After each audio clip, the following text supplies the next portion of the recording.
Ce matin à Port-au-Prince, Angéline, 14 mois, est admise au centre de grands brûlés de Drouillard de Médecins sans frontières. La petite fille a reçu du liquide chaud sur tout le bas du corps. Elle est brûlée au 2e degré.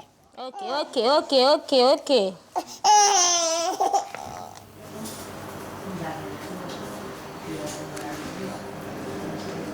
La surface corporelle brûlée qui est estimée environ à 6%, qui est intéressante, qui est les deux fesses, qui est la face postérieure de la cuisse et gauche, également le périnée.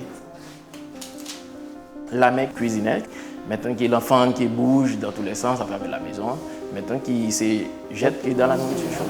Je suis à terre. Ok. Et puis il faut que là dans tomber. C'est le pain quotidien de nos admissions ici. Environ plus de 50 à 60% des admissions, ce sont les enfants. C'est toujours des accidents comme ça, des accidents domestiques, négligence des parents, et puis ils se sont brûlés.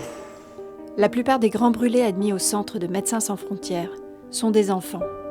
La négligence des mères haïtiennes est toujours pointée du doigt, mais la réalité est tout autre.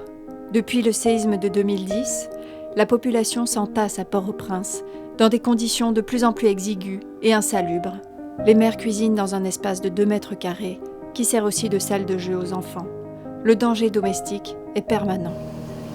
Qu'est-ce que vous là? Je suis fait manger, juste papa le relais, à côté, et puis pendant ma parler avec papa, et puis Timounio fait sauter, et puis il est tombé dans le bouillon, dans le chaudière bouillon. Les mamans vont pouvoir être arrêtées dans la rue avec leur enfant brûlé en leur disant mais qu'est-ce que tu as fait à ton enfant? Pourquoi t'as laissé faire ça? Certaines personnes avisées, ils vont avoir un autre regard, mais il y a tout une grande partie de la population qui ignore encore que la brûlure est belle et bien évidente et existe là, et les symptômes, les séquelles que ça pourrait apporter, les conséquences. Bon, on va faire ça. Oui.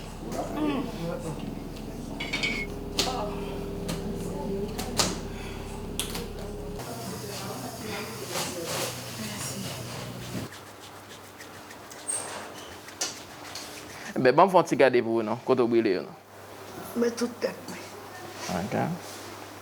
C'est qui l'âge vous gagnez? Oh, les petits pour moins de mois. Ok, vous pas songez l'âge. Ok. Mais qui sont passés sous brûlé comme ça? Non, je ne pas songer. Mais on t'est tombé à terre ou on pas me dans la tête? Oui, tombé. Vous t'es tombé à terre? Oui. Ok. Vous dites que c'est ça pour tomber sous? Oui, tout pareil.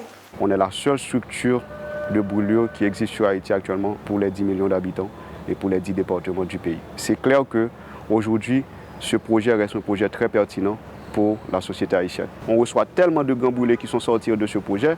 Grâce à MSF, ces patients ont bénéficié des soins, non seulement des soins de qualité, l'efficacité des soins, mais aussi des soins gratuits. Le souci médical est encore là, pas vrai, docteur? Il n'a pas terminé avec son antibiothérapie. Exact. Il est pratiquement cicatrisé, il est sur l'hôpital justement pour terminer son antibiothérapie. Sur le centre de Drouillard, les équipes de Médecins sans frontières se mobilisent jour après jour pour soigner les grands brûlés. Aujourd'hui, l'ONG a besoin de rénover cet hôpital pour faire face aux besoins croissants et améliorer la qualité de ses soins.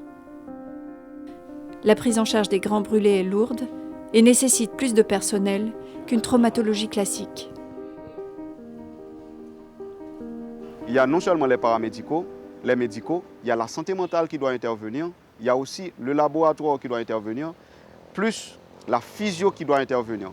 Si on fait seulement la prise en charge de la brûlure, et sur le plan médical, la personne s'en sort très bien, mais la personne est dysfonctionnelle. Quelqu'un qui est guéri sur le plan médico-chirurgical, qui est guéri sur le plan physio, et qui ne tolère pas sa situation actuelle.